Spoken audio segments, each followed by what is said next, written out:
பேரறிஞர் Bernard Shaw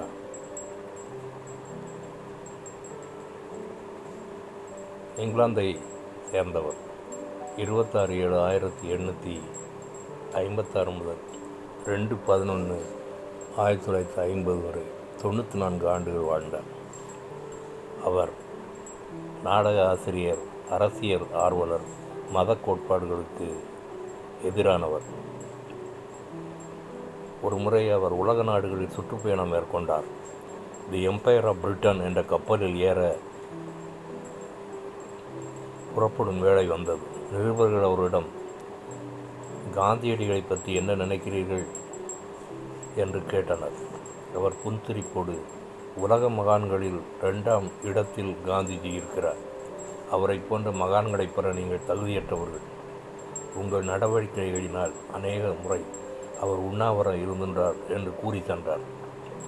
1948ஆம் ஆண்டு காந்தியடிகள் சுட்டுக் கொல்லப்பட்ட பொழுது பெர்னாட் ஷா கூறிய வார்த்தைகள், ரொம்ப நல்லவராய் இருப்பது ரொம்ப ரொம்ப ஆபத்து என்பது உண்மையாய் உணங்கியது. காந்தியடிகளை சுட்டுக் கொண்டது எவ்வளவு பெரிய கொடுமை!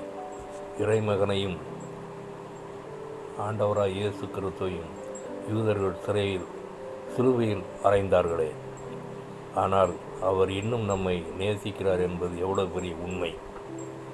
யோவான் 1:11 அவர் தமக்கு சொந்தமானதிலே வந்தார், அவருக்கு சொந்தமானவர்களோ அவரை ஏற்றுக்கொள்ளவில்லை. John 1:11 He came to his own and his own people did not receive him. One song. தாசரே இத்தரணியை அன்பா இயேசுவுக்கு சொந்தமாக்குவோம், நேசமா இயேசுவை கூறுவோம், அவரை காண்பிப்போம், மாவீருள் நீக்குவோம், வெளிச்சம் வீசுவோம்.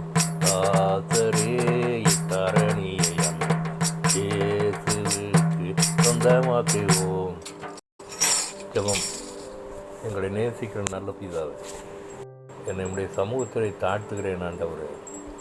ஜார்ஜ் பெர்னாட் ஷாவை போல ஆண்டவராய் இயேசு கிறிஸ்துவை யூதர்கள் சிலுவையில் அறைந்து கொன்றார்கள், ஆனால் அவர் இன்னும் நம்மை நேசிக்கிறார் என்று கூறியதை கேட்டேன் சுவாமி. என்னுடைய சமூகத்திலே தாழ்த்துகிறேன். நானும் ஆண்டவராய் இயேசு கிறிஸ்துவை பின்பற்றி அவர் அன்பை உலகுக்கு வெளிப்படுத்த கிருபை புரிய வேண்டும் என்று ஏகோ சுவாமி ஏசியா நாமத்தில் கெஞ்சுகிறேன். பரிசுத்த பிதாவே, ஆமேன்.